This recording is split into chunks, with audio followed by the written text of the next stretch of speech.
বলে মনে করে না, মনে করে যে একটি গুনাহের কাজ, মনে করে যে একটি মন্দ কাজ, মনে করে যে একটি পাপের কাজ।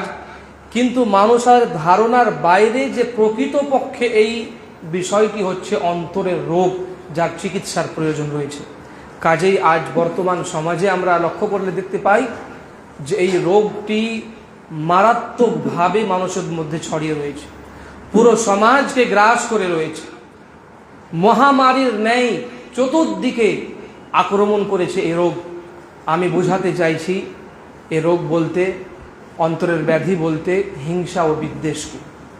হিংসা এবং বিদ্বেষের রোগ এত ভয়াবহ রোগ, এত ভয়াবহ রোগ যে মানুষের জীবনে থাকলে মানুষের জীবনের সুখ শেষ হয়ে যায়, এবং এই রোগে আক্রান্ত হলে মানুষ নিজের জীবনে শান্তি খুঁজে পায় না। এই রোগ নিয়ে ইনশাআল্লাহ আজকে আমরা আলোকপাত করব। তার পূর্বে